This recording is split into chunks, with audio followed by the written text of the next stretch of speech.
Hello, everyone. Greetings and thank you for joining our workshop today. My name is Jennifer Lippincott-Schwartz, and I'm a senior group leader here at Janelia. I want to welcome you to this workshop today, which is focused on integrating nutrition and metabolism across scales.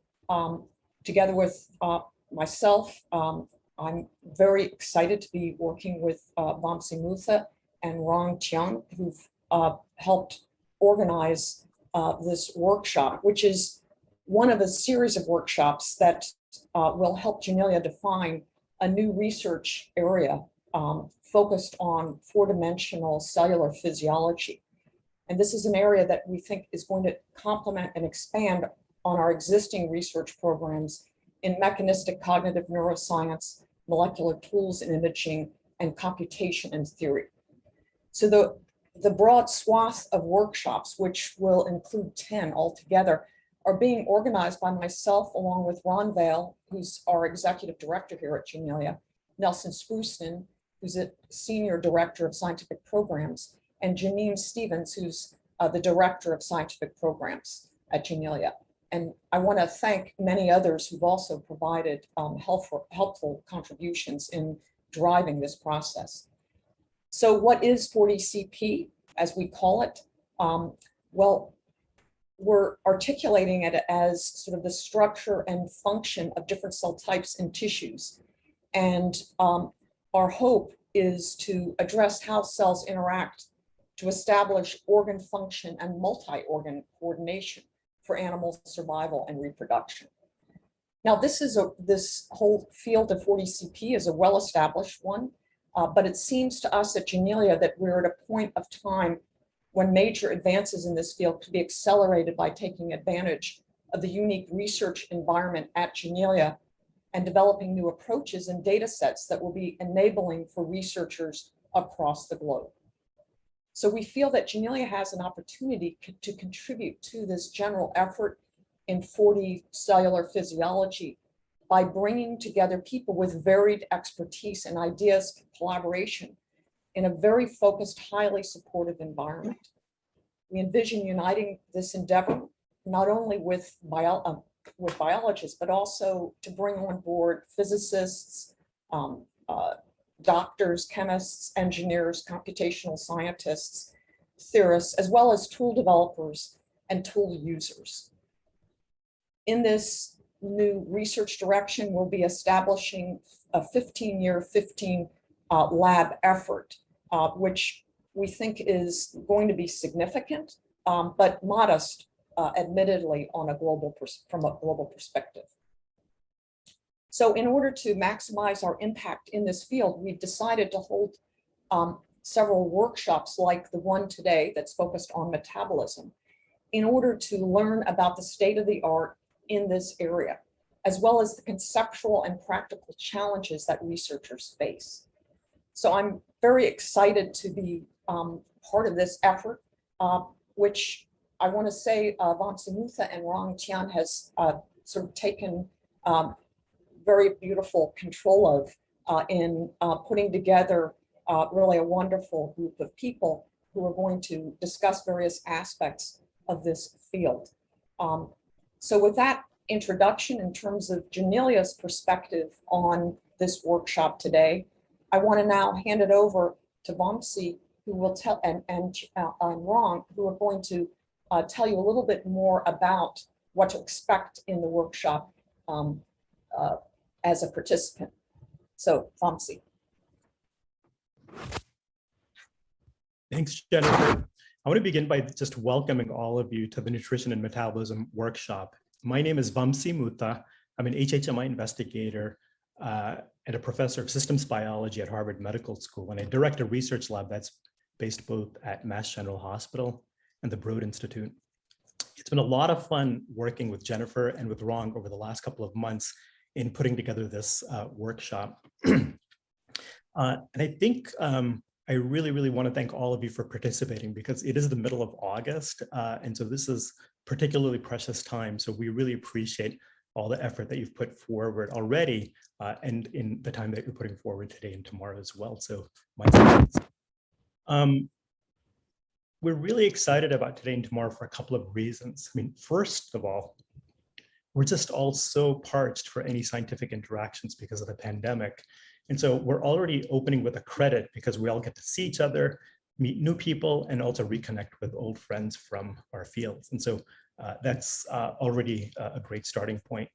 But I think what's really special about this particular workshop is that by working together and by sharing, we actually have a chance to imagine the future of metabolism research.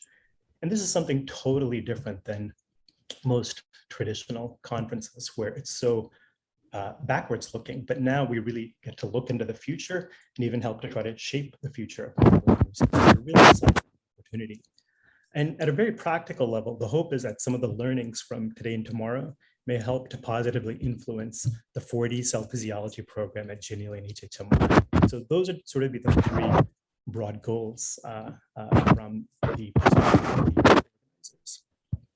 just a few personal reflections on metabolism research. What I think is pretty amazing is that if you go back about 2 decades, about 20 years ago or so, I think what most people thought about when they hear metabolism research is either diabetes or obesity or inborn errors of metabolism.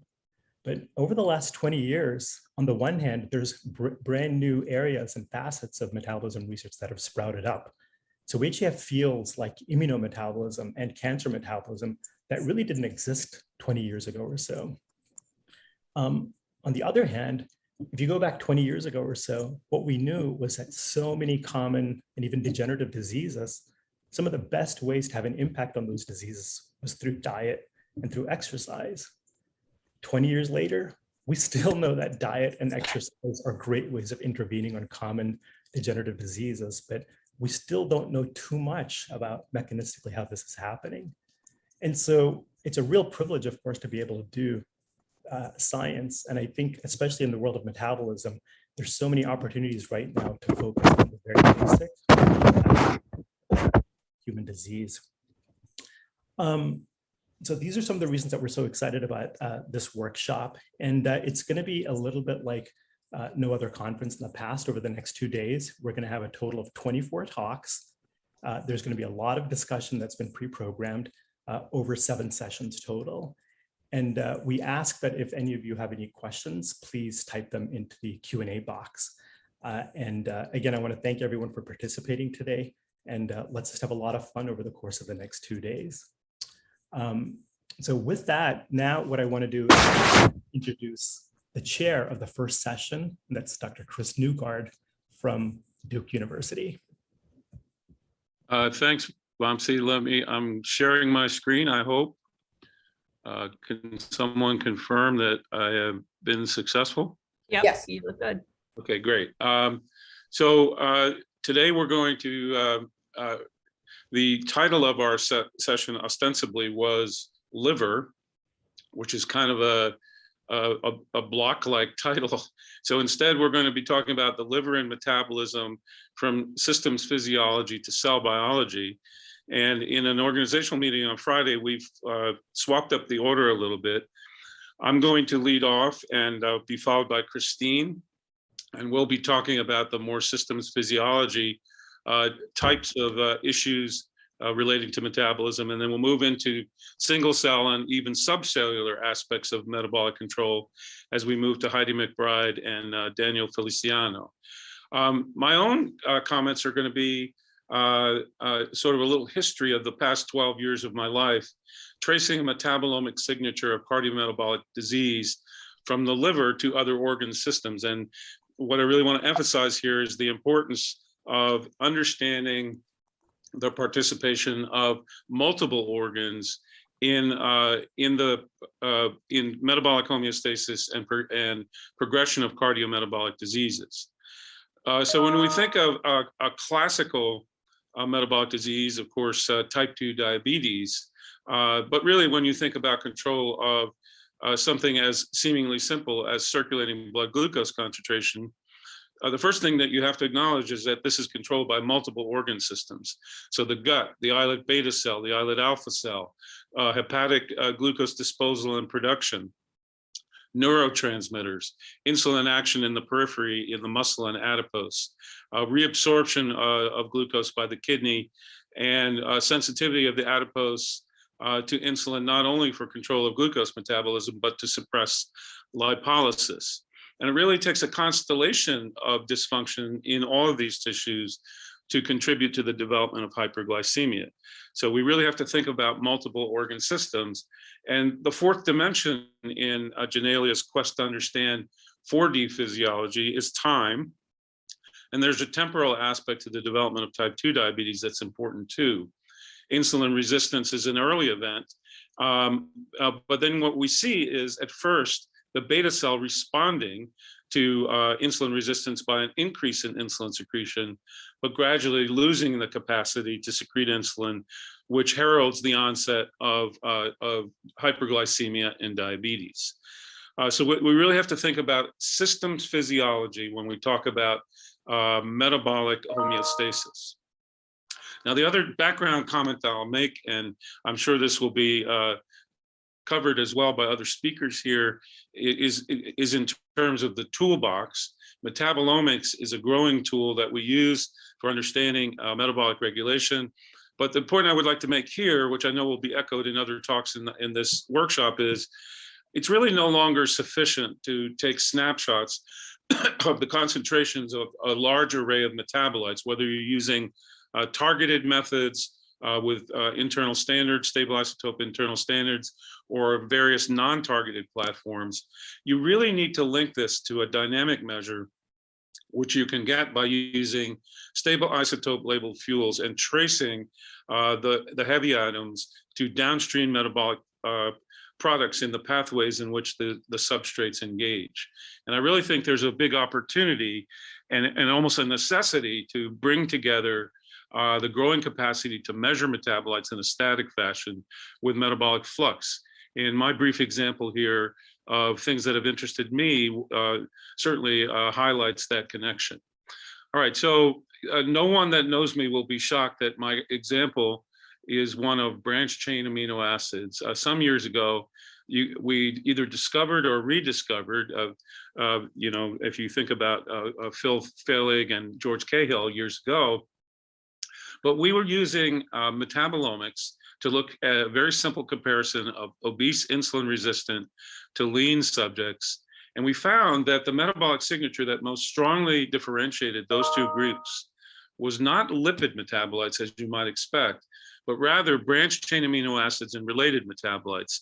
And the particular ones that show up repeatedly in principal component factors when we do this kind of clinical survey of different cohorts is the 3 branched chain amino acids, glutamate, which is the byproduct of branched chain amino acid transamination, 3 carbon and 5 carbon acyl carnitines derived from oxidation of the carbon side chains of branched chain amino acids, the branched chain keto acids, and the aromatic amino acids, which may seem odd, but are probably in this signature because they're taken into cells by the same large neutral amino acid carrier that transport the branched chain amino acids, LAT1.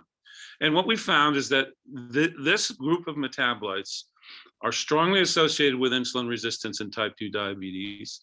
At baseline, predict who will improve in obese subjects in insulin sensitivity brought about by weight loss through dietary behavioral intervention. At baseline, as shown by Tommy Wong and Rob Gersten in Boston using the Framingham cohort, these same metabolites at baseline predict a future risk of type 2 diabetes. And this same cluster of metabolites are extremely responsive to our most efficacious intervention methods. One example being bariatric surgery, as we studied with Blandine Laferrere at Columbia. So every which way to Sunday, this metabolic signature associates with metabolic disease phenotypes. But what are the cellular and molecular mechanisms that drive the association of branched chain amino acids with metabolic diseases? What's under the floorboards in terms of what's going on in regulation of metabolism? Are branched chain amino acids actually involved in disease pathogenesis? Is there a causality feature to the increase in their levels?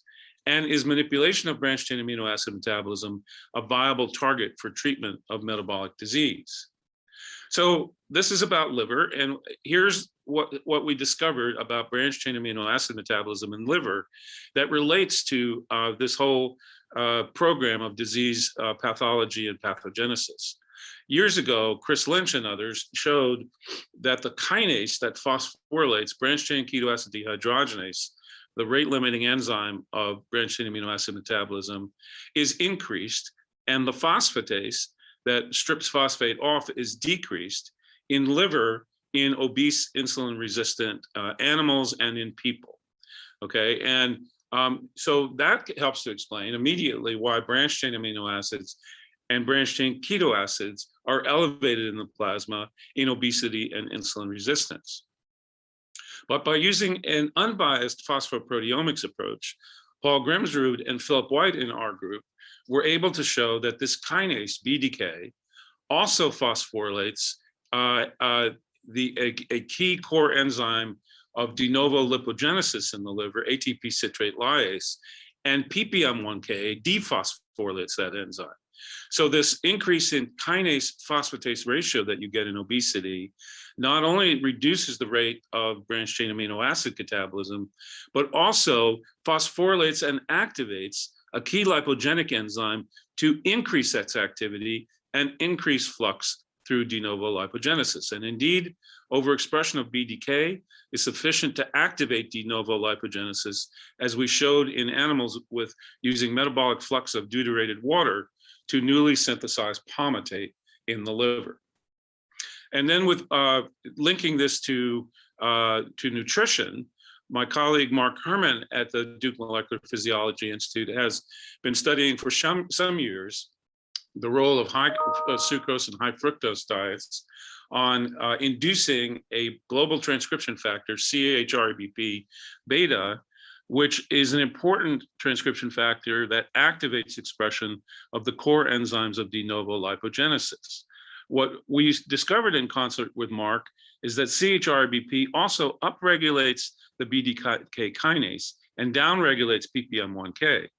So when you consume a high fructose diet, not only do you induce the core enzymes, the CHRBP target genes that encode the core de novo lipogenesis enzymes, by increasing BDK and suppressing ppm1K, you supercharge de novo lipogenesis by phosphorylating and activating ATP citrate lyase. And to the question, is there any therapeutic potential in this biology? Well, if we use a small molecule inhibitor of BDK created by David Chuang at UT Southwestern, or overexpress the ppm1K phosphatase, both of these maneuvers will cause reduced phosphorylation of BCKDH and increased consumption of branched-chain amino and branched-chain keto acids. Not only do you get a lowering of branched-chain amino and keto acid levels in the blood, but you also get an improvement of glucose tolerance and a 50% lowering of liver fat in an extremely lipogenic animal, the Zucker diabetic fatty rat. Okay, so there does seem to be some therapeutic potential. Now, to the other question I posed a few minutes ago, are there direct effects of branched-chain amino or keto acids on other tissues? And under these conditions of obesity and insulin resistance, when BCKDH is phosphorylated and inhibited, and the circulating branched-chain keto and amino acids rise, we have recently obtained evidence that branched-chain keto acids activate protein synthesis to potentially trigger unhealthy cardiac hypertrophy and structural remodeling. And specifically, Rob McGarrett and Philip White, former fellows in our group and now the faculty members in our institute, used UC13 keto acid, ketoacyl valerate, the keto acid of valine, and showed that it's poorly metabolized to the level of the TCA cycle intermediates in the isolated perfused working heart. Instead, the main fate of KIV is reverse transamination to form valine, and this pathway seems to be involved in activating protein synthesis and causing phosphoproteomic remodeling. So there's a shift to reduced MAPK signaling, increased ERK signaling, and increased phosphorylation of 4-ABP1 when you expose the heart to the levels of branched chain keto acids found in obesity compared to those found in a lean state. So just the exposure of the heart to elevated branched chain keto acids leads to a key regulatory event that activates protein synthesis. And of course, you can imagine if these metabolites are elevated chronically, that could lead to a situation of unhealthy cardiac hypertrophy and remodeling. Last but not least, I've studied the pancreatic islets for years and the mechanisms of fuel-stimulated insulin secretion.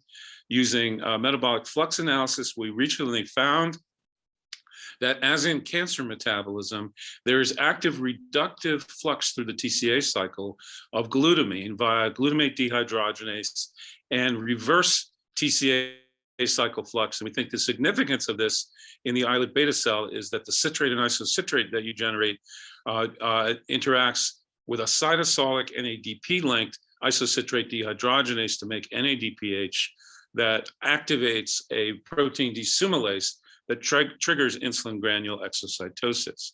Well, the fascinating thing here is that leucine is an allosteric activator of glutamate dehydrogenase. So is this potentially an explanation for the early phase of insulin resistance, where there's a compensation of the beta cell to increase insulin output? Whereas if you drive that chronic increase in insulin secretion, perhaps by this mechanism, and we're investigating that now, you ultimately exhaust the beta cell, ultimately leading to insulin deficiency and onset of diabetes. And the last thing I'll say that's I think germane to the skills of Janelia, I am very interested in the pancreatic islet. This is an organoid that you can pull out of the pancreas by enzymatic digestion and culture as a 3D complex in vitro. But the problem is that it's comprised of multiple hormone producing cells, the glucagon producing alpha cells, the insulin producing beta cells, and the somatostatin producing delta cells. Each of these cells respond differently to metabolic cues, and they also communicate with each other intensively via paracrine mechanism. So for example, glucagon and GLP-1 generated by the pro-glucagon gene in the alpha cell enables glucose-stimulated insulin secretion through the glucagon-like GLP-1 receptor and the glucagon receptor and cyclic AMP in the beta cell. So we really need to understand both the paracrine signaling and the differential responses of these cells to nutrients. My last slide, sort of raising issues that we can address in the discussion. Primary cell culture systems can be of limited utility due, for example, to horrible de-differentiation that occurs in hepatocytes or limitations for genetic engineering in a prep like the isolated perfused working heart. What can we do to improve upon 3D organoid systems? Primary islets are a natural 3D model system, but it's difficult to decipher metabolic and cell signaling signatures of the hormone-specific cell types. Could one potentially use Janelia protein engineering and imaging technologies to facilitate ID of metabolic and signaling circuits in the hormone-specific cells? And as I hope I have illustrated, there's a critical role in metabolic homeostasis in tissue crosstalk. And I would say that that's poorly replicated currently in the in vitro setting. Are there possibilities to do better in that regard? Okay, so with that, I'll stop and stop share. And I see, I think, no questions in the chat. So unfortunately, we blasted off, I think, in this session without telling everyone that the ideal place to put questions for the brief Q&A sessions that we have would be in the Q&A box. I think I've probably gone over slightly in my comments. Chris, I'll ask you a question. Okay, thank you. While people come into the chat box and type in, Right. I think the field should really thank you for inspiring the branched-chain amino acid study in the past decades. And it's been really stimulating and very exciting for the field. Maybe you can take this opportunity to address the future, and especially for the branched-chain amino acid research to come out of the obesity and diabetes and go to other fields such as exercise and cancer. And also for most of us are studying these metabolic pathways, we relied heavily on mouse models. I know some of the mechanisms that you discovered has species specificity. Maybe you can also address that. How do we do that in the future? Yeah, well, that's not a question, that's a soliloquy, but I just very briefly, you're right, and let me elaborate on the comment that you made about species specificity. This CHRBP induction of BDK that I mentioned that we worked on with Mark Herman, the response element for CHRBP is present in the genes for BDK in all mammalian species except the mouse, which is interesting. So we do find from time to time that the mouse isn't a great model system for metabolic disease.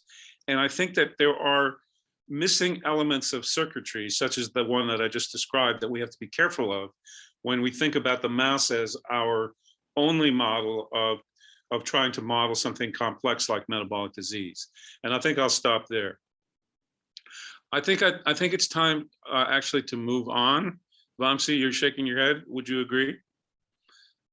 In terms of time? I think that makes a lot of sense. And then we do have a group Q&A built in as well. Yes, that's correct. That would make a lot of sense. Thanks, Chris. Okay, thank you. And I'm going to go ahead and introduce then Christine de Rosiers from University of Montreal. And Christine is putting her slides up. Thank you.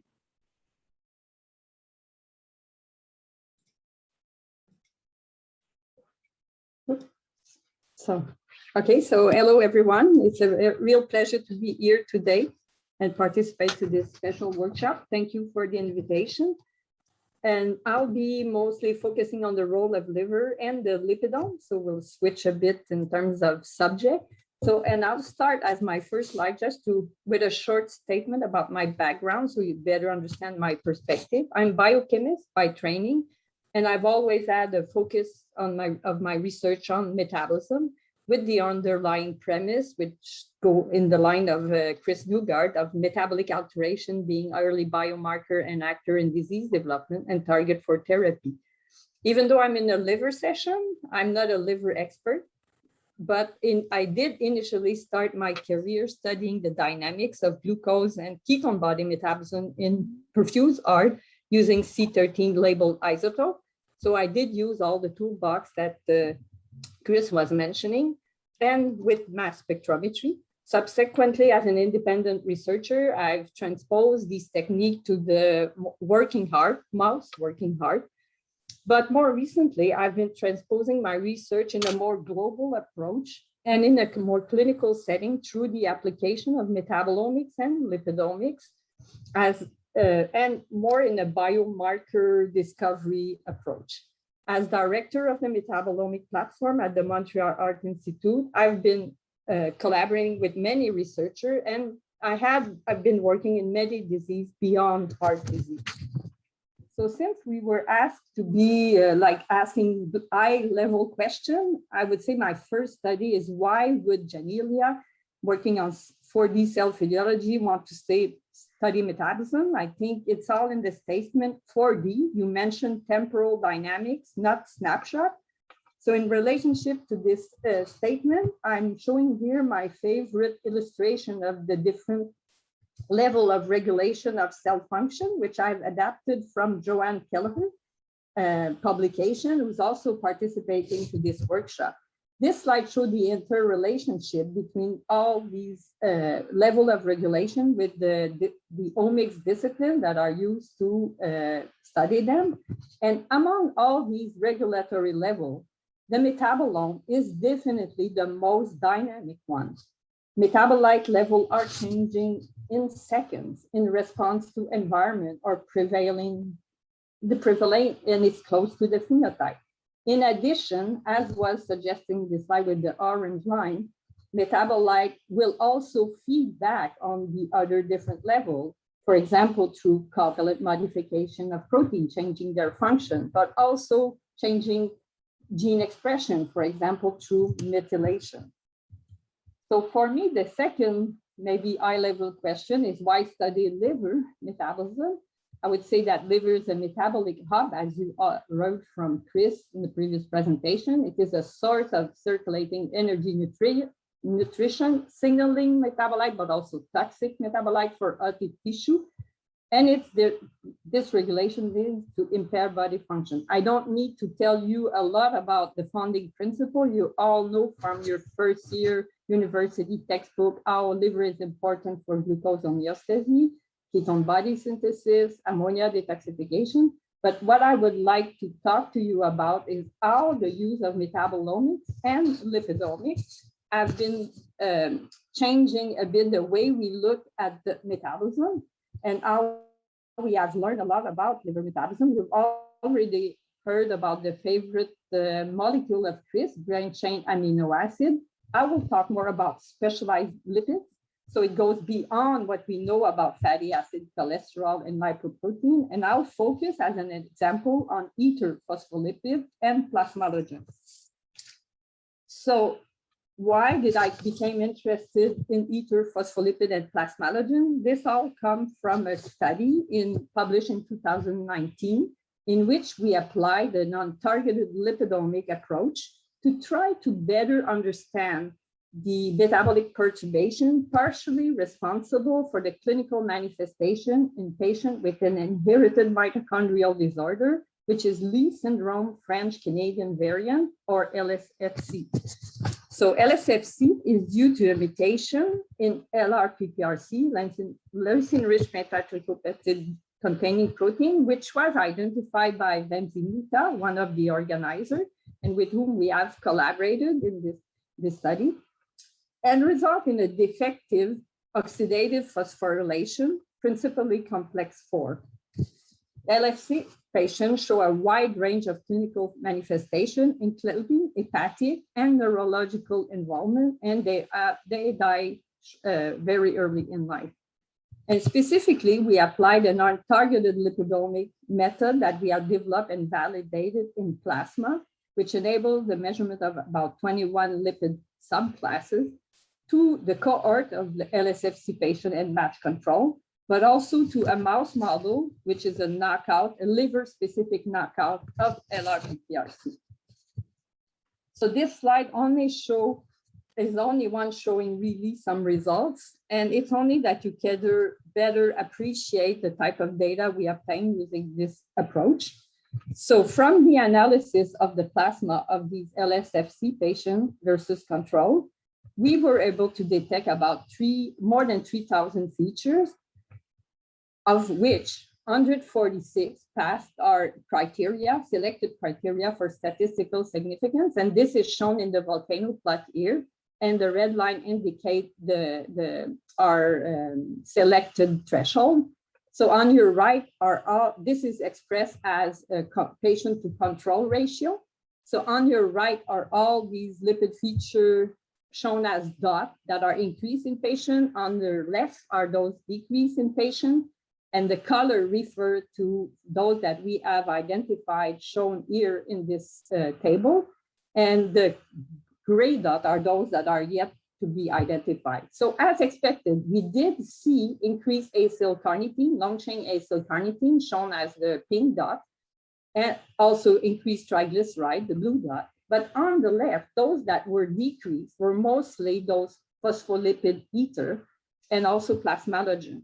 And this was, for us, a plasma signature of disturbed peroxisomal lipid metabolism. And peroxisome is often a forgotten organelle in lipid metabolism. And for those interested, you can see here the box plot from those data.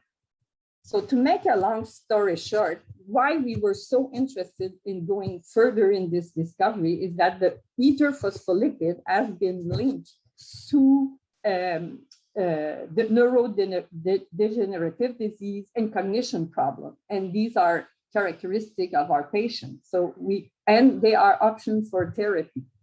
So this slide, to make a long story short and to stay within my time limits, this slide summarizes, let's say, the majority of our results. So in general, both the patient and the mouse model showed a similar plasma lipidomic signature. And this slide show in blue those that would arise from the mitochondria, which are the long chain acylcarnitine. But I'll focus on those in green because additional finding, which I didn't show, supported the perturbation of the peroxisomal lipid metabolism, as we did find very long chain acylcarnitine, which are product from the peroxisomal metabolism, but also lower docosahexaenoic acid and lower conjugated bile acid, in addition to those lower phospholipid, ether phospholipid. Also, in the mouse model, we were able to look in the liver, and we did see many markers of perturbed peroxisomal, for example, biogenesis. However, one unexpected finding, liver is often seen as a supplier of ether phospholipid and plasmalogen, especially those containing docosahexaenoic acid. But in the liver, those were increased. And this led us to think that there may be an export problem of these ether phospholipid to the circulation. However, this remained to be investigated, as is the impact of lower circulating ether phospholipid and plasmalogen. What is the impact on other tissue and of interest to us, the brain? But to learn about this, we need new tools. And so this is my last slide. What are the challenges, in my view, about tools? So I would say I've listed 2 points. I think we need to develop more approach to do functional lipidomics at a more global level to assess the biological role and function of those specialized lipid subclass that we discover with lipidomics. I've talked about ether phospholipid, but others would say, okay, there's a ceramide, there's many other subclass that are beginning to be studied. Should be in liver, but of course, I think it's a global thing. We need to know more the interaction between liver and other tissue, and how these functions are modulated by factors like diet and disease. And in terms of dynamics, I think we should develop, where I think Janelia could work, is develop a dynamic 3D imaging and mapping of this lipidome to assess really the 3D spatial localization in real time of specialized lipid subclass at the cellular, but also subcellular level, not only mitochondria, but peroxisome, lipid droplet, exosome, lipid protein complex level in liver and other tissue. So I still have just a few seconds just to show an example of what can be done now with mapping, for example, triglyceride distribution in human liver with non-alcoholic fatty liver disease by MALDI imaging mass spectrometry. This was done by my colleague Pierre Choran at the University of Montreal. And here we see, when looking at section of liver from periportal or pericentral zone, which is part of the heterogeneity of the liver, there is a concentration of these short chain there is a different distribution of triglyceride in periportal between these two zones. And this, I know, can be also done at the level of the brain. But as such, in my view, progress in this field would really greatly benefit from Janelia's multidisciplinary and collaborative approach to move forward. So thank you. Thank you, Christine. Let me just say to everyone, I don't think this was clearly stated at the start of as we kicked off. These 10-minute talks have a 5-minute Q&A afterwards, and anyone, audience or panelists, can send in questions via the Q&A link at the bottom of your screen. As there has been nothing, let me just check the chat here, sorry. Okay, there is a question in the chat. The 20 years it seems to develop T2D may be too short. But could the seeds of insulin disturbance start in adolescence fueled by hormonal changes? I'm not sure that pertains exactly to no. this talk about lipidomics. So let's table that question, and let me ask you, Christine, these complex lipids, how do you view them in terms of their biological effects? Do you view them as signaling molecules? And if so, do you think there's a receptor biology that we understand incompletely? What's your take on how these things signal to cells? Well, they can, well, depending on the complex molecules, some of them can be signaling molecule. I'm thinking about, let's say, maybe pro-resolving lipid, but in terms of the plasmalogen, I think, for example, they may influence the three-dimensional structure of protein. And what I'm thinking about is more like, say, for example, maybe I have a better example with cardiolipin. When you think about mitochondrial function, there are like complex interaction between protein and lipid that will determine what will be the respirosome and will make the cell do oxidative phosphorylation more efficiently or not. So this is one example, but I think in the brain for the plasmalogen, they are part of the myelin structure, but we don't know exactly where in the brain and how they influence the neuronal activity. So these are all, but these are only examples. So here's a question from the floor from Isaac Harris. Accumulation of ether lipids has been linked to ferroptosis. Do you see any connections between ferroptosis and the neurodegenerative phenotypes observed with Leigh syndrome? Yeah, that's an excellent question. And I've read that paper. This is very interesting. To be honest, I don't know for the Leigh syndrome, but it's certainly a possibility. But one thing I can tell you is that we have seen this low level of plasmalogen also in beta thalassemia patients, which are known to have like iron overload when they're treated. And these are the major changes in the signature of these patients. So certainly, let's say, I think I have only a small lab and I cannot do it all, but I really would like to share those observations. And I think there's something there for sure. Okay, I think we'll take a last question. Thank you from Maria Forney. Thank you for the amazing talk. Would it be possible to have image resolution to image modifications such as lipid oxidation as an arrow in the quiver of tissue lipidomics? Yeah, I think let's say anything is possible, would be useful to see well, plasmalogen are often seen as being antioxidant and their decrease being a sign of having oxidative stress, but there are also other lipids that could be measured as a better sign. Like you can already look at, for example, 4-hydroxynonenal adductor protein. These can be already looked at through in diverse way. So, but there may be others too. All right, thank you, Christine. I think we're gonna have to move on.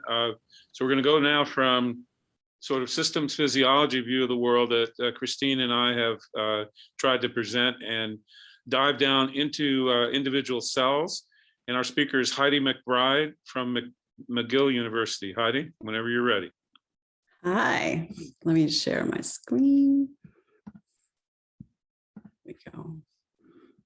Let me go here. Well, first, thank you so much to the organizers, to Vamsi and Rong and Jennifer for the kind invitation to join this workshop, which is really, really exciting and challenging. So I'm going to talk to you today about how my challenge is to mechanistically integrate organelle behavior into metabolism and signaling across scales, which is basically the topic of this whole thing. So my lab works really on the fundamental mechanisms of mitochondrial dynamics, which is mitochondrial fusion and fission and how they bud vesicles and all of this kind of stuff, historically in kind of a reductionist approach. But the last 10 years have really shown everyone that the motivation of mitochondrial dynamics is primarily through these contact sites with other organelles, with the ER shown here in purple and peroxisomes in yellow. And the objective is really to try to integrate the metabolic flux and the function of these organelles and understand how the dynamics, the positioning, the regulation of the cell biology can impact be impacted by metabolism and impact metabolism in the other way. But that's a real big challenge. So that to dissect the mechanisms of dynamic metabolism, we have to think about, well, what metabolites are we going to study? Which signaling pathways? And a challenge in the contact site world is you may have grown up in mitochondrial dynamics, but now you have to know about endosomes and peroxisomes and ER. And so there's lots of growth challenges there. And then, so what model systems are best to do this to allow you to also move across scales? So this is a liver topic, and I'm going to talk about how liver is really a highly informative and very important model system in cell biology. As you've just heard from the previous talks, they're central for the generating bile acids, which are huge signaling molecules across the body, obviously in the gut. There's central iron regulators, and they control metabolism, as you've just heard very well. And for a cell biologist, the cells within the liver are highly polarized, which just makes it really fun to look at. So we can study at all different scales, at the intercellular scale. There's lots of work in the generation of functional organoids. I mean, as Chris said, primary hepatocytes are very problematic. You can also look at interorgan and, as you heard, intersystem scale. So I think liver is a very interesting and exciting place to start. So how did I get into that? So in this very short talk, I'm going to give you a snapshot of the current challenges in my lab that pushed me into the cell biology of liver metabolism, which is something I never expected to be doing. So I work on this protein called MAPLE, which is mitochondrial anchored protein ligase. We made a knockout mouse. So MAPLE is a mitochondrial and peroxisomal membrane protein with a piece of it in the intermembrane space and a cytosolic exposed ring finger domain responsible for sumo and ubiquitin ligation. It's also called MUL1 in the literature. So, it's localized to mitochondrial peroxisomes. We worked on it because it sumolates DRP1 and stabilizes ER contacts and cell death. We and others have shown roles in inflammation because it sumolates NLRP3 and RIG-I. And there's another bunch of people working on the ubiquitination activity of MAPLE working with Parkin in mitophagy. So coming into the project, our expectation was that MAPLE sits in the membrane and acts as something to stabilize and coordinate signaling complexes in response to external cues to drive things like inflammation or cell death. So we make a mouse, and it was a surprising phenotype to us. So Vanessa Goyon in my lab has been working on this for a number of years. And the first thing is the mice were lean. So the gray line here is the MAPLE knockout mice, and all these have been done in males and females. They're lean mice, and if you give them a high-fat diet, they don't gain any weight like the wild-type mice do. And later on, we realized that basically 100% of the mice spontaneously developed hepatocellular carcinoma. So this, I'm like, okay, so what's that? So how do we find the mechanism? So with bio-ID experiments and a whole lot of stuff I'm not going to show, this is a very short story, MAPLE regulates bile acid metabolism, which was probably a nightmare for me. So it sumolates this transporter called ABCD3, which is a peroxisomal membrane protein responsible for the translocation of bile acid precursors into the peroxisome, where the bile acids are then further modified to be released from the peroxisome and into the bile canaliculi. So we show that it interacts with this protein very strongly. It also sumolates it. This is from liver extracts. Sumolated ABCD3 is here, and if you knock out MAPLE, you lose that, along with DRP1 stimulation. And physiologically, if you look at bile acids in the mice, we had a significant elevation of bile acids in the plasma and in the liver. And the transcriptomics of the liver told us that the enzymes controlling bile acid synthesis were greatly altered. So there was a downregulation of bile acid synthesis enzymes and then upregulation of detoxifying pathways. So when I come into this field by mistake, I look at where are these enzymes? And of course, they're in the ER, the mitochondria, and the peroxisome. And there are two different bile pathways to generate it, a canonical and an alternative. And so this sets up a system for a cell biologist like me to think about contact site biology. This must be part of our story. So you look, and so we think that mitochondria, ER, and peroxisomes, they act together as a functional triad, which is not probably news to anyone. And so this is an electron micrograph of mitochondria. There's the ER and the peroxisomes. They form these nice units inside the liver. Those units are maintained in our knockout mice, but the peroxisomes, as you can see here, are very enlarged. And we're trying to figure out all different elements of cell biology, but we are stuck because there's a huge frustration in the inability to monitor bile flux at contact sites. In fact, there's almost no studies on the cell biology of bile acids.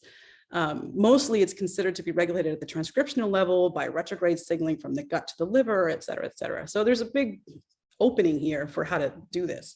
So we were looking at primary hepatocytes, which I understand are somewhat problematic. And this is done by Aurel Best-Patin, a postdoc in my lab, and it was helped with an undergrad, Maria Graham. And while we were looking for mitochondrial contact site interactions, most hepatocytes look like this. This is from a wild type mouse, but we noticed that, or they noticed that many of the cells, at least half of them, would have highly polarized peroxisomes, as you can see in these three examples. So if you zoom into a couple of these places, you can see they almost form like these rivers of peroxisomes coming towards the plasma membrane. And so it makes me ask a whole bunch of questions. So are peroxisomes known to be polarized? Is this going to become the apical bile canaliculi? Are there contact sites with the plasma membrane? Meaning the final step of bile acid release, is it just released into the cytoplasm and floats around, or do you have a cell biology underlying this, which is completely unknown? And what are the contribution of peroxisome biogenesis, for example, to the development of the bile canaliculi? And why do we know so little about peroxisomal behavior in vivo, which is what Christine was just saying? So these are just open questions. I have no answers, and we're continuing. Aurel's very excited and interested in these kinds of pathways, and we need to plug this into more developmental systems to have a look. So last point, why do the mice develop cancer?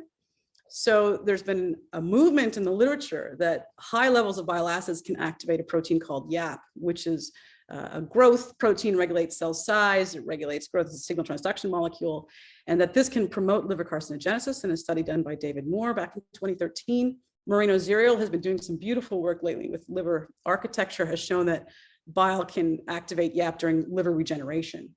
So we looked in our mice, and the YAP and the maple knockout hepatocytes, looking at YAP1 translocation from the cytoplasm to the nucleus. You clearly see there's translocation, it's quantified here.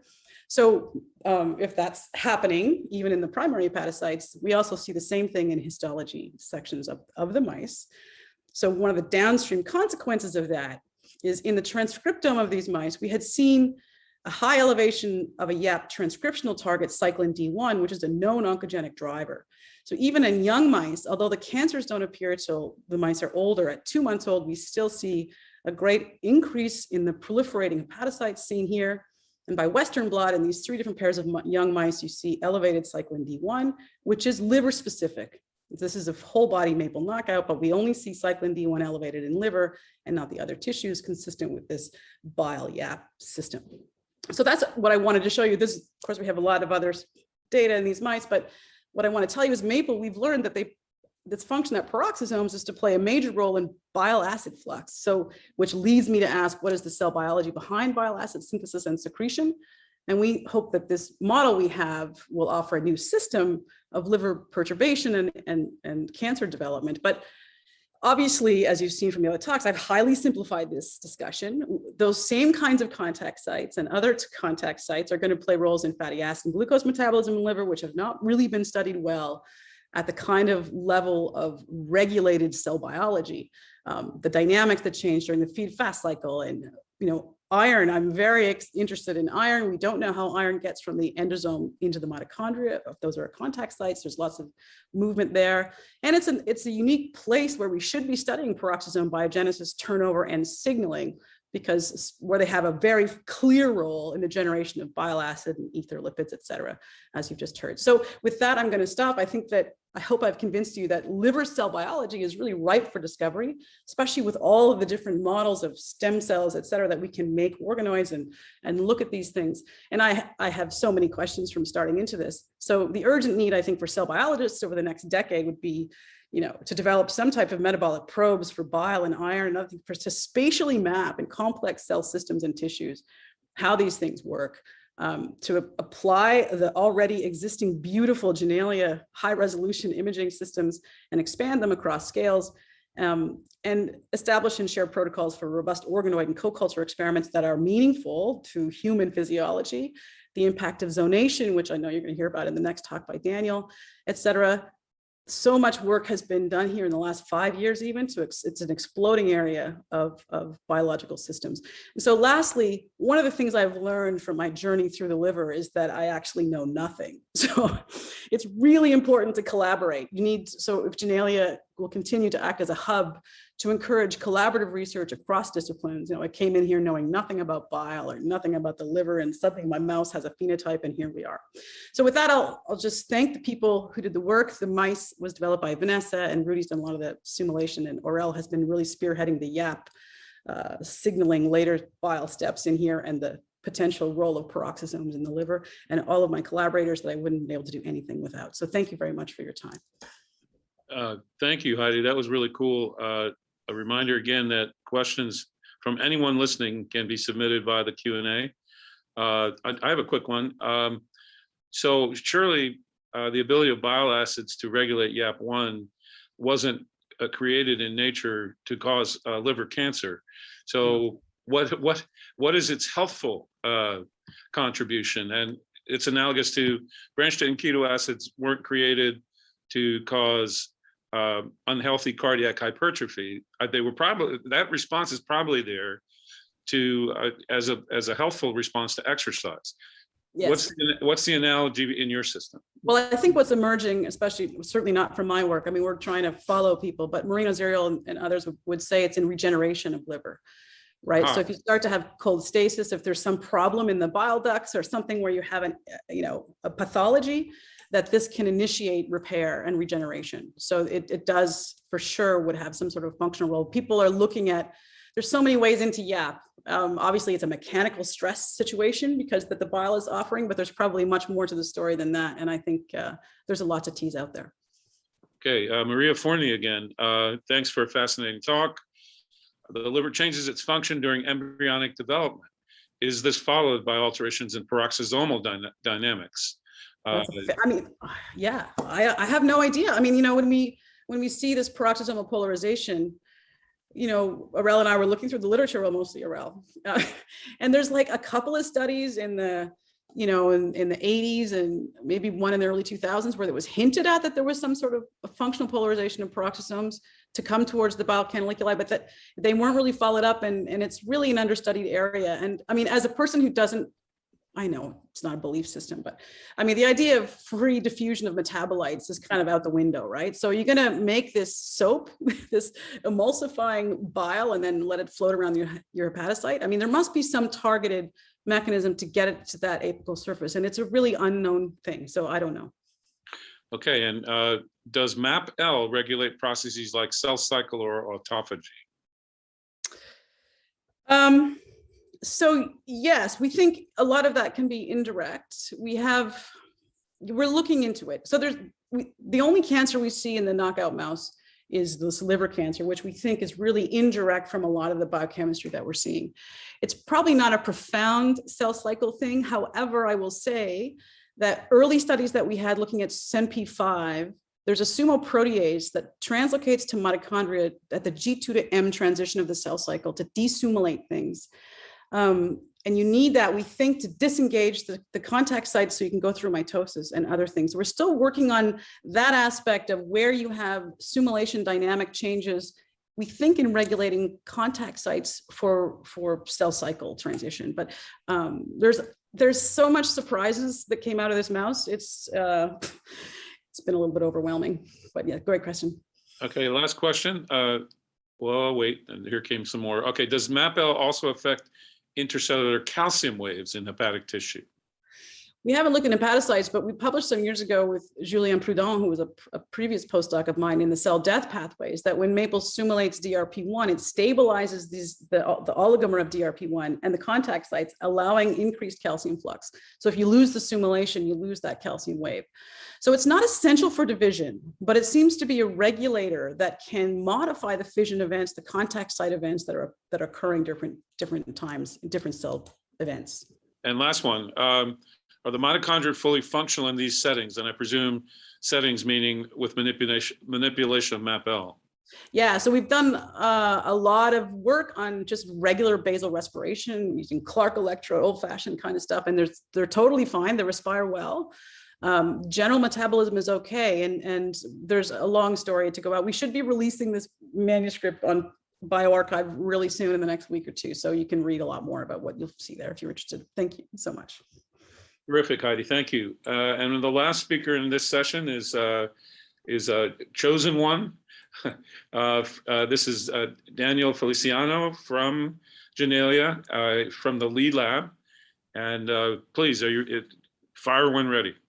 All right. Can you hear me? Yes. Perfect. All right. Can you see the presentation? Yep, looks good. All right. So thank you, Chris, for the introduction, and thank you for the coordinators of this workshop for allowing me to share my view of how we can expand the toolbox to study liver biology across scales. This is very important because, as you know, our bodies are built as efficient machines, and this is because we have different levels of organizations that regulate our biology. This includes organ systems, organs, tissue, and the cells that build these tissues. If you go into the subcellular level, we see that we have different organelles which are in charge of maintaining the cells alive by working different tasks. But these organelles can also perceive how the extracellular space change, and they actually adapt to this. These are three examples of three organelles that have been studied for many years. And what has been shown in vitro is that depending on the extracellular environment and the nutrients that these cells perceive, the organelles change in their position, numbers, and their morphologies, adapting these organelles to then allow enzymes to perform specific functions that allow them to survive in these environments. Well, these are organelle signatures, and as you can see, tell us something about the metabolic state of the cell. But the important thing is that now we can go into tissues and try to address whether these signatures also operates the same way. If you go into the liver, we see that it is formed of the functional unit, the lobule. The lobule is made of a central vein that has 6 corners with a portal site. These portal sites contain the hepatic arteries and the portal veins. We can break down this lobule into smaller pieces or the hepatic acinus. When you look at the hepatic acinus, you see that blood flows from the portal site to the central veins, carrying oxygen, hormones, and nutrients. And this unidirectional flow of blood generate different microenvironments, a gradient of these different components that makes hepatocytes within this acinus to operate in different ways. So if you look at different zones within the hepatic acinus and you interrogate what is the morphology of these organelles, you can see that they are different. In pericentral hepatocytes, they are elongated and tubulated mitochondria, while in the periportal hepatocytes, you can find fragmented, large mitochondria. So what this suggests is that these microenvironments that exist within the intact tissue of the liver determine the baseline or the basal activity of these cells by modulating the signatures of the organelles. This is important because cells have more than just mitochondria. They have all these different organelles that have been linked with metabolic diseases. But the importance of these organelles, it doesn't only is because of these metabolic diseases, but because they are being linked also to their neurodegenerative and cardiovascular disease.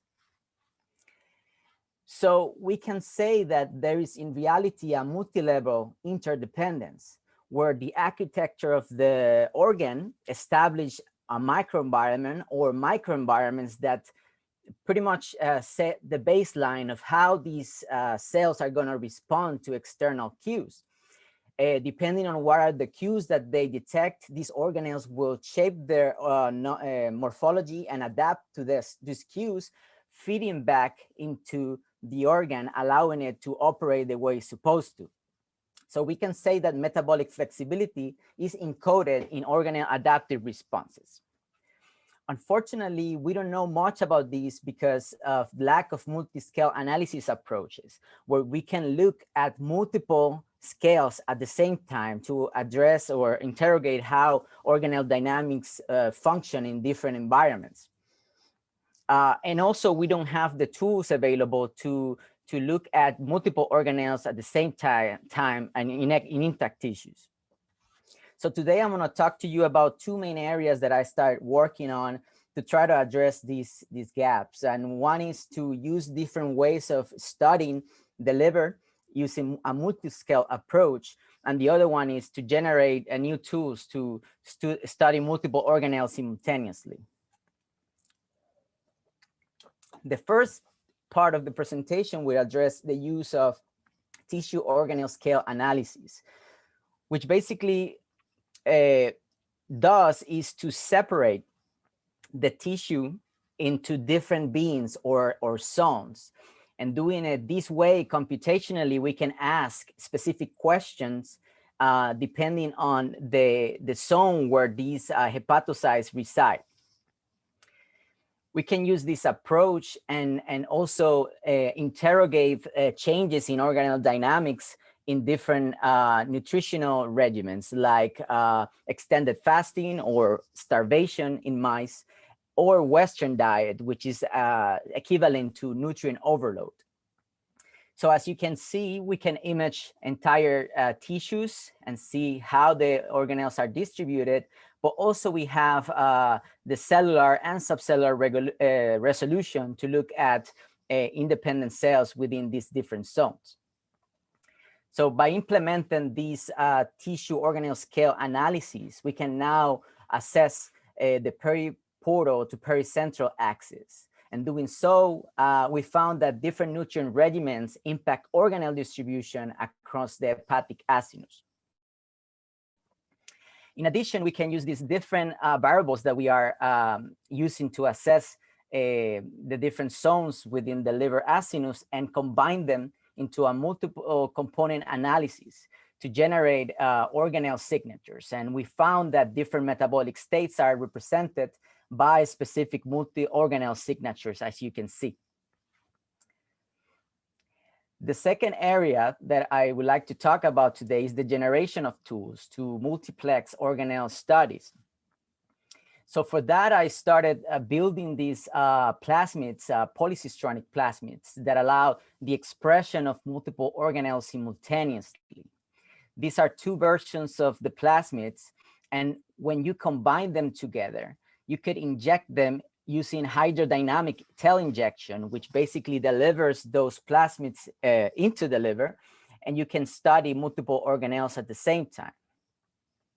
This is just a zoom high resolution image of one of those hepatocytes within the liver of a mouse that was injected through hydrodynamic injection.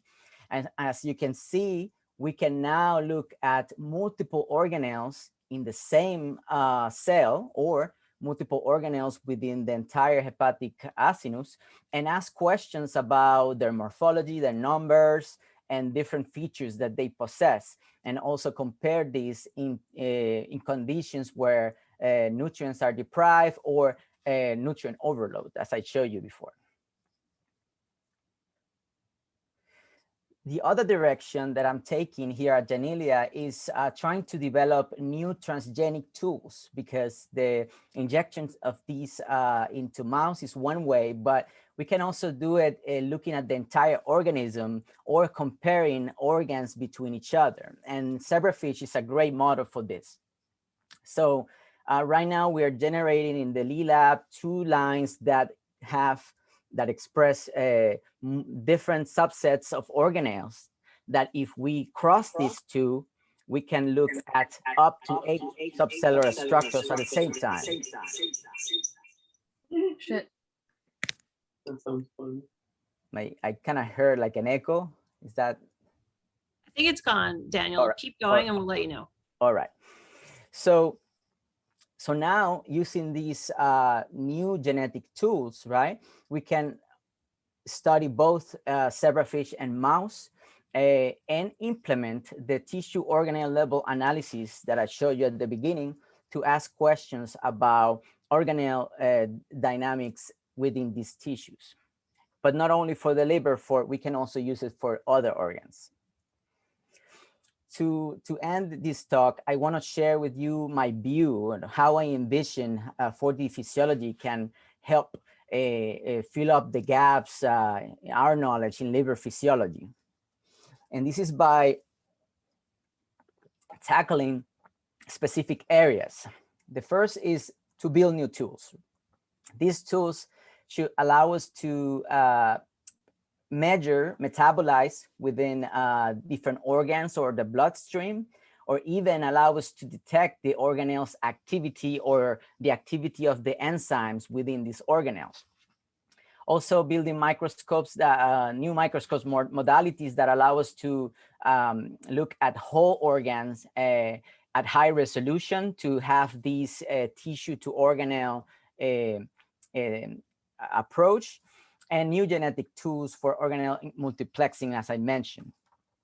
The other area will be a multi-scale approach, where, as all the other speaker mentioned, we can tackle this by looking at inter-organ communication. This is liver with other organs or liver with systems like the nervous system, tissue to organelle scale analysis, or even organelle scales, because all of these are necessary for the function of the organ itself.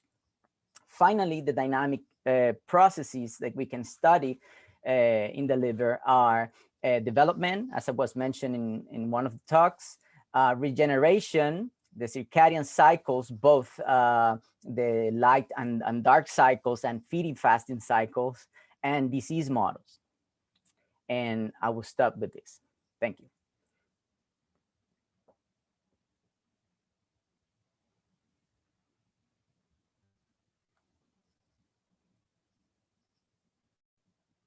Right. We're supposed to, thank you, Daniel. We're supposed to have 15 to 20 minutes for a general discussion. So I'm just going to throw one question at you. All right. The imaging experiments that you have been discussing, can you do this in live cells to see how organelles respond to perturbation in real time? Yes. Yes. Okay, good. That was a succinct answer. Thank you. So I am going to. Chris, Yes. there's one question from Ashley Salmonson in the chat. You want to grab that one? That's what I just did. Oh, you did. Sorry about that. Yep. Yes. Okay. I don't look like I'm very observant, but I kind of am. So, okay. So we've come now to the discussion session of session one, and these are too many points to discuss, obviously, but this is ideas for discussion that each of us in this session came up with. And two things to say. One is, this phase of each of the sessions is open to all of the panelists. That means all of the speakers and all of the session chairs are able to ask questions during this time or contribute to the discussion either via the chat or via coming on live. Now, as you gather your thoughts, I think what we'll do is ask each of our discussants to choose one of their bullets for 2 to 3 minutes to expand upon the concept. And we'll go in reverse chronological order here. And Daniel, if you don't mind, either talk about metabolic zonation or circadian cycles as an additional important thing to consider in the context of 4D metabolic physiology. Yes. So I can actually use both topics at the same time because they are important, both of them, and this is going to be brief. So there are many studies in liver biology that when they report their studies, they don't say what zone they're looking at. And depending on the zone they're looking at, the biology might be different, right? That's one of the things that I feel that needs to be improved, right? In different studies that look at the liver. The other aspect is the time frame, right? If you look at a liver at noon, it might be different than when you look at midnight.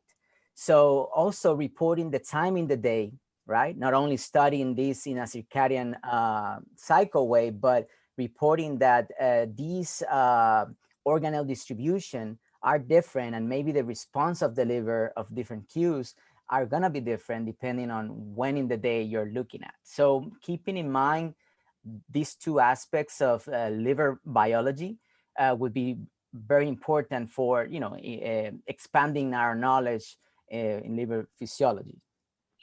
So Heidi, you also mentioned zonation. What about one of your other bullets? Would you like to elaborate on one of them, please?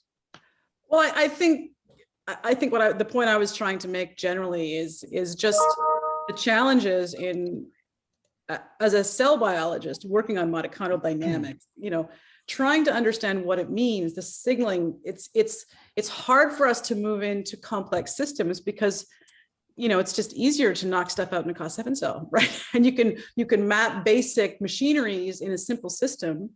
And once you want to go into an organoid or a human iPSC derived something or other, it just takes so much longer. And for basic discovery, it's a huge challenge, right? So, but those tools are changing.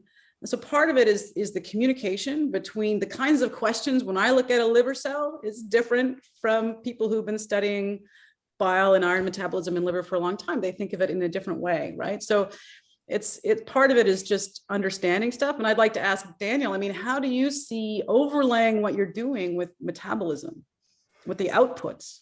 Yes. So one of the things that I try to do when I was doing this type of studies is I actually look around the clock how the morphologies of these organelles were. But I was actually taking the animal and I was taking a blood sample to try to look at how the blood, all the components in the bloods like glucagon, insulin were at that specific time point. Because that way you can correlate what is in the blood, what you see in the liver, and try to make sense of if they are regulating each other, right? So this is one way. The other way is obviously developing the sensors that allows you to detect, if possible, metabolites within the liver itself. And then you can ask questions about, okay, so my organelle signature looks like this, and these are the metabolites present inside the cell. These are regulating each other? There are multiple ways, but I think right now we just need to develop more of these tools to ask these difficult questions. Okay, thank you. Christine, would you like to elaborate on one of your points? There's someone who has raised his hand. Maybe it's a question to Danielle. Ashley Sobolson. Yeah, thank you. I just have a quick question in kind of response to what Danielle was just saying. And this was the reason for my question of whether you can do this in live cells is what is the timing that it takes to see these changes in organelle morphology? And so if we think about metabolism and things happening on a scale of seconds to minutes, are you able to see those changes in a live cell image? Let's say if you flow nutrients over the slide or something like that. Yes. So changes in morphology and numbers, you can see them in scale of hours and sometimes minutes, like 20 minutes, you can see fragmentation of mitochondria pretty quickly. I think the problem that I see right now into trying to image the entire, let's say, hepatic acinus in live animals using intravital microscopy is how fast you can do that, right? Because getting a snapshot of the cell or that position in the acinus will give you a good idea of how things are within 30 minutes, right? But if we're trying to ask questions of very dynamic processes that happens within minutes or seconds, that is not possible unless we design new microscopy modalities that could capture all that area at the same time, right? With the high resolution to really see these morphology changes. Yeah. So there was a question in the Q&A. Can the imaging techniques be used to track macromolecules such as glycogen?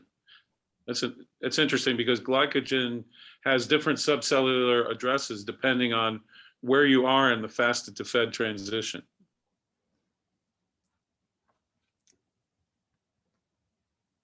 Hello? You're asking Daniel that question, right? Oh, Yeah. Yeah. Well, either Heidi or David, because it's about the imaging techniques. Yeah, no, glycogen, I think is one of those molecules that kind of tricky to label, I think, in live animals.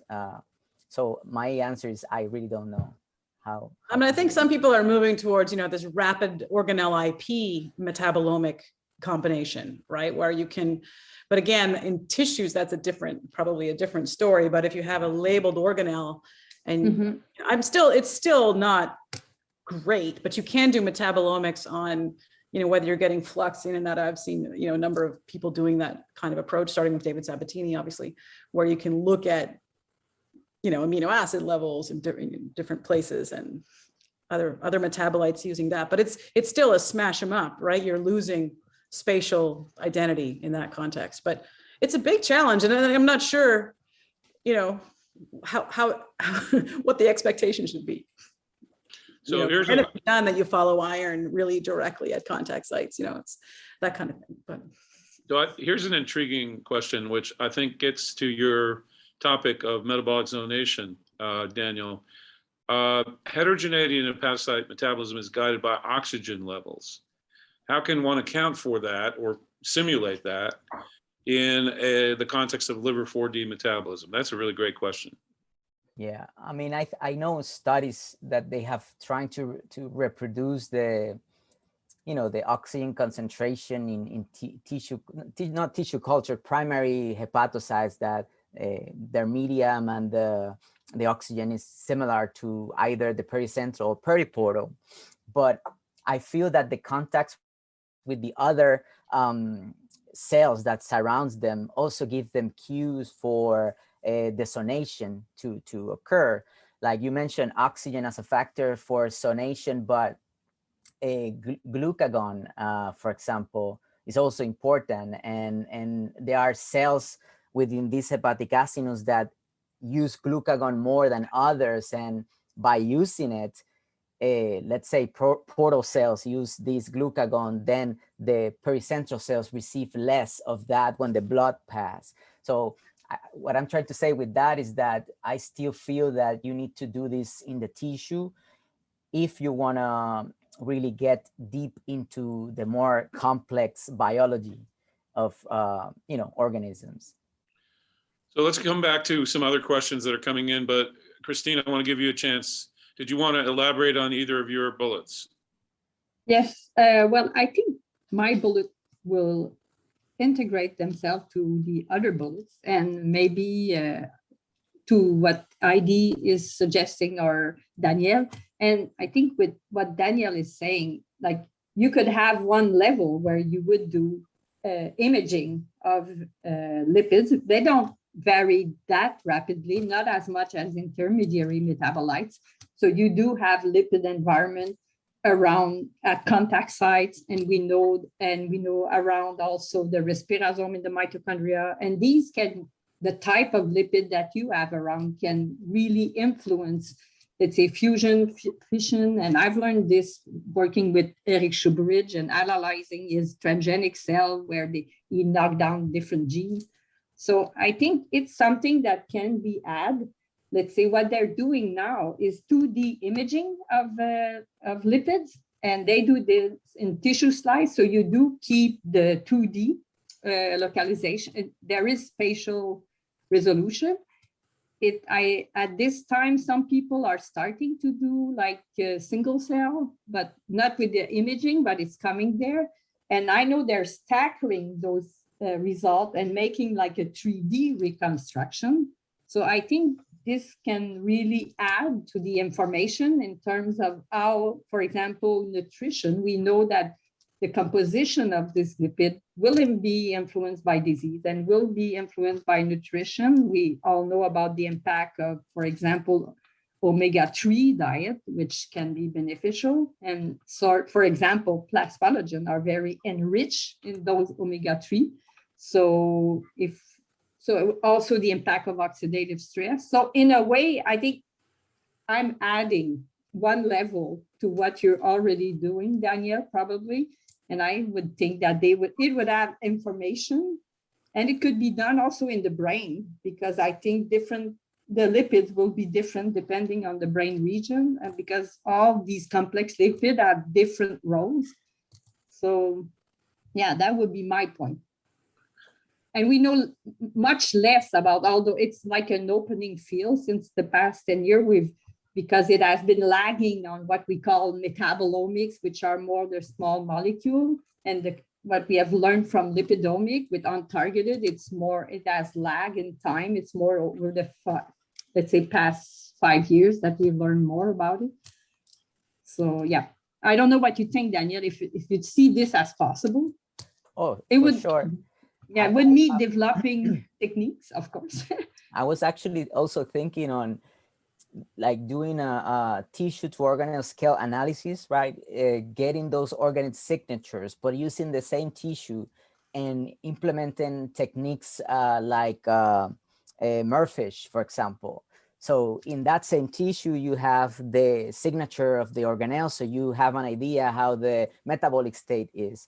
But then on top of that, you have the transcriptomic, right? The information of what are the proteins.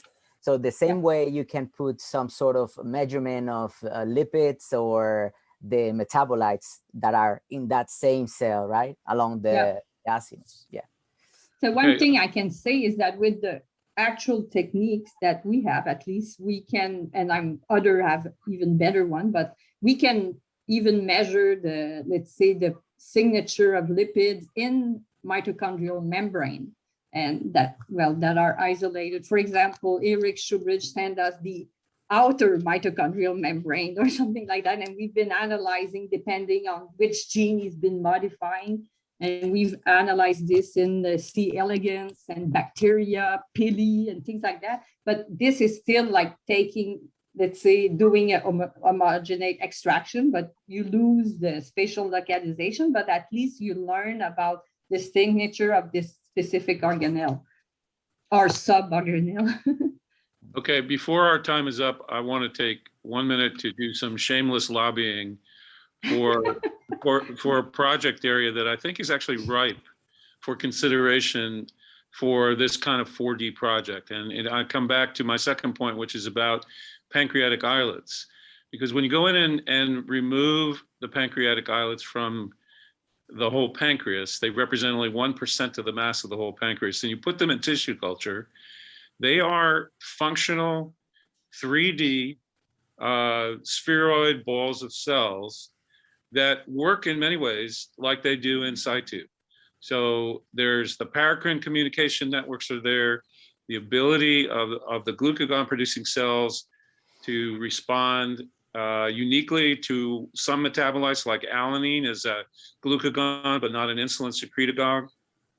The glucose stimulated insulin secretion response, the incretin stimulated or enhanced stimulation of insulin by glucose, all of those things are there. But as I tried to say in my earlier remarks, when you have that collection of cells in the islet spheroid, and you are, for example, administering a metabolic stimulus, you don't know in real time how the different cell types are responding. So could one use Janelia's protein engineering capabilities, for example, to create proteins that sense specific metabolites inside the cell, or that allow us to see activation of signaling circuits like GLP-1 activating the GLP-1 receptor in the beta cell, and using imaging technologies on top of these protein engineering strategies to really decipher across the cell types of the islet how there's an orchestration of the function of the alpha, the beta, the delta cells to create an end result of a change in islet function. That really excites me, and hopefully it excites somebody else. And a related question that came in on that topic from Amy Elliott is, Amy says there are several exciting combinatorial studies outlined here, many of which are facilitated by imaging. What strategies are being developed to handle the multi-scale large data sets and appropriate algorithms to create computational models from different experiments? And I think that's a very relevant question. So any further discussion on these points, because we are going to have to wrap this up here in a minute or two. Any other burning questions that anyone would like to ask? Well, maybe if someone wants to address that last question, it could be Vamsi himself. Yeah. Go ahead, Vamsi. No, I do think that an important challenge for the future is developing theory for trying to integrate across scales. I mean, I think one thing that's fantastic about this last session is the multi-scale nature of all of the problems. And I think that's going to be a problem that I think is going to get revisited throughout the next 2 days. All right, on that note, your humble host yields the floor. And Vamsi, take back over, please. Thank you to all of our panelists in this session. Thanks, everybody. It was great. I learned a lot. Thank you. Thank you, Thanks, Chris. everyone. Thank you. That was a Thank great, you. great start to the workshop. I think at this point, we will go ahead and break until, we'll take a 7-minute break and resume at 12:40 p.m. Eastern. Great.